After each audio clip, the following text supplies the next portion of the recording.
Welcome to Coruzant Technologies, home of the Digital Executive Podcast. Welcome to the Digital Executive. Today's guest is Jesse LeBeau. Jesse LeBeau is a speaker, best-selling author, and one of the world's most sought-after youth motivational thought leaders. If there's one thing that this digital age has given rise to among teens, it's the loneliness epidemic that is seeping into homes and schools across the globe. With more and more preteens and teens struggling to build valuable relationships in school, Jesse is on a mission to teach kids how to team up and become part of a community that helps them grow into happy, confident adults. Well, good afternoon, Jesse. Welcome to the show. Happy to be here. Awesome. I appreciate you making it here, brother. This is fun. Basketball is probably my favorite sport of all time, and I know that's kind of your passion as well amongst helping others in the world, so I love that. And hailing out of the Phoenix, Scottsdale area, I'm in Kansas City, so I appreciate you making the time. It's real special for me, for folks that can get up and do that no matter what time of the day. So Jesse, I'm going to jump right into your first question. Can you share your journey from growing up on a remote Alaskan island to becoming a renowned youth motivational speaker and basketball trick artist? How did these experiences shape your mission to empower teens? Yeah, I just was crazy about basketball when I was a little kid. And I think it's because I looked up to my big brother, who is 9 years older, and he was the star on the local basketball team. And basketball in Alaska is kind of like football in Texas in some other states, where it is just absolutely king. And I think some of that's because of the weather up there, and it's nice to be in a warm, lit gym in the wintertime. So I just was crazy about basketball from an early age, but I was always smaller than all the other kids. So I had this underdog thing going on and got bullied, and I decided I don't care what anyone else says. I'm going to go all in, and I'm going to become the best basketball player I can become. And that led me to go on and have a pretty good career and get a college scholarship, and then eventually break into entertainment and be in commercials and movies and TV shows, because I practiced and got really good at doing tricks and all the fancy stuff like the Harlem Globetrotters. And then they just kept handing me microphones when I would travel all over the world with people like Allen Iverson, and they're like, talk to the kids at this school. And I didn't know really what to do. And eventually it became like, oh, this is something I could use basketball as, just like you're saying, doesn't matter where you're at in the world or if you speak the language, Arizona, Kansas City, Indonesia, basketball really can unite and bring people together. And that's what I found. And that's when I wrote a book and started speaking and making it a full-time thing, really just using basketball as a tool to get people to buy in and want to hear a story. And most people can relate to being an underdog, I've found.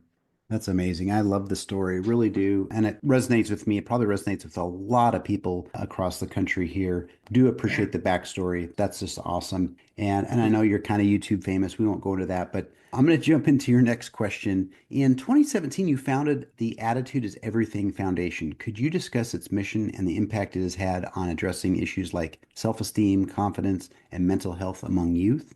Yeah, so kind of the next phase in that story I just told was I was getting to travel all over the place and speak to 15, 20,000 kids every month doing these tours. And what in the beginning was very exciting is people come up to you afterwards and they line up and they want to talk to you and share what's going on in their life. And they just tell you the most heartbreaking stories. And over time, that started to become something that used to be exciting and then became frustrating, because my next move was always to go to the next city or the next school or event or go home. And you kind of could only do so much in that little moment that you have with them, give them a hug, encourage them, in some cases, get them outside help if law enforcement or that type of thing needs to be involved in their situation. So the nonprofit just allowed us to have a platform for us to put together ongoing resources, curriculums, parent guides, trainings for teenagers, to really have the steps to go from that big dream that they would come and share with me after a speech to how do you actually reverse engineer these SMART goals and find accountability partners and buddies that can hold you accountable and make sure that you do all these things and actually get to where you want to go. Because I think so many of these kids, it's not for lack of them not wanting it bad enough, but they just really don't know what to do. And in today's world, there's so many doggone distractions that it's easy just to kind of numb yourself out on your phone or with video games and go from there.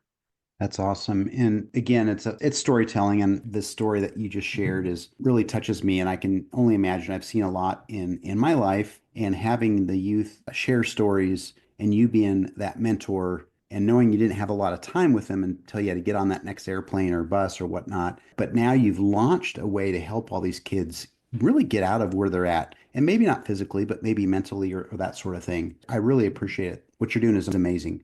Jesse, through your speaking engagements and programs, you've reached millions of teenagers. Could you share a success story that stands out and exemplifies the transformative power of your approach?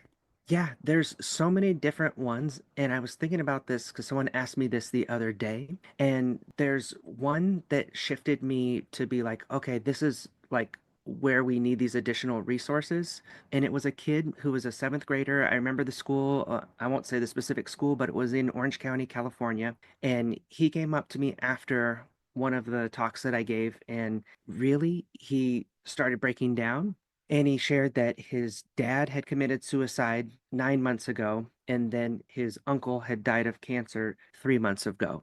And so many of these situations that kids are going with are just out of their control. And a big one, if I go and ask any room that I go to in America at a school, the biggest one as of late that I've heard is kids having the hardest time over their parents splitting up and being divorced and all the feelings and emotions that go along with that. And it's tough enough when you have adults who are having a hard time with different things, but a lot of times us as adults, it's things that we kind of brought on to ourselves with our own bad decisions that we've made. But with kids, it just tears my heart up because so many times it's completely out of their control. So that was one that like really shifted me to have ongoing resources. But one to be more specific for what you're asking is the very first talk I ever gave once I decided to like actually do this and not just be handed microphones. It was at my high school that I graduated from, Ketchikan High School. And I have the screenshot of the message. And basically, a girl was diagnosed with bipolar disorder and she was on a lot of heavy medication. And the message says that from just hearing that you could control your attitude. She couldn't control what was going on in her life, but she did have the power and she could take it back by choosing how she was going to respond to her current situation. And from that, she goes on to say that she was able to get off all of the medication and really turn her life around and go in a totally different direction. So that was just from one talk, like the first one, which between us and I guess everyone listening, it wasn't polished. It wasn't what it is today. It was very green. But because I was passionate and because I was being very authentic, that shines through. I've found more than any polished thing is just caring about what you're saying and having people feel that you care about them. So that one that's always really special to me is that girl from that very first speech I ever gave at my alma mater in Alaska. I love those. Chock full of stories tonight, and I appreciate that, Jesse, highlighting the seventh grader that approached you, broke down. His dad committed suicide, and his uncle just had died from cancer. And then you talked a little bit about divorce. It is very hard on kids. I wish there was an owner's manual with life that we got when we were born, but unfortunately, we have to learn the hard way. But I love the story. Your very first time is, I think that's where your attitude is everything now. Control your attitude with the story of the girl that was diagnosed with that bipolar disorder. And I think that's amazing. Love the stories, really do, Jesse. And Jesse, the last question I have for you this evening, your reality series, The LeBeau Show, offers viewers insight into your work with youth. What inspired you to create this show, and how has it influenced your mission to impact teens positively? Yeah, so from going to so many different places, and one of the things that's really special is after I give a talk, a lot of times they'll come up, like I said, after and line up and share. But sometimes we will organize a smaller meetup with kids that some of the teachers or the principals know are going through difficult things. And we have it in like the library or a more intimate setting where they get to have the ability to really open up and share. And the things that we kept seeing consistently is just unbelievable. And I wanted to get the awareness out there so that other people could be involved and we can reach as many people to have a positive impact as we possibly can. Because in this day, and I know we talk a little bit about the teen loneliness epidemic, where kids are so connected on their phones and through their screens and smart devices, but there's never been more kids that are lonely. And that's something that I could really connect with because I grew up on this little island with no roads or stores in Alaska. And it was before the internet was what it is today. And I felt isolated and I felt like I didn't have the opportunity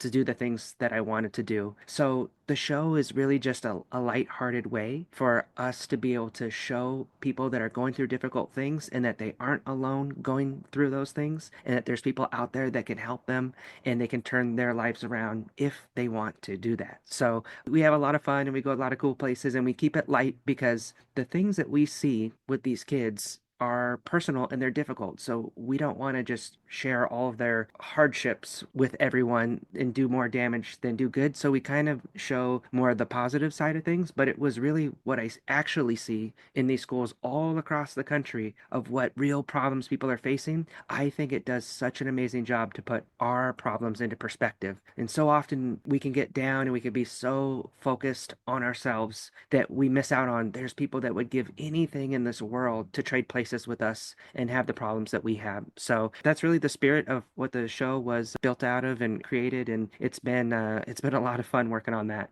That's amazing. Just like I said, full of a lot of heartwarming stories here for our audience tonight. I love how you are very thoughtful about your show, the setting. It's more natural, relaxing, and it's a trusting environment to get the kids to feel more comfortable in that environment. And then you're growing up, you said you were lonely, and that really resonates with a lot of the youth these days, as you said, being on social media all the time. So you're making a huge impact to the youth across the world, and I really appreciate it. So thank you, brother.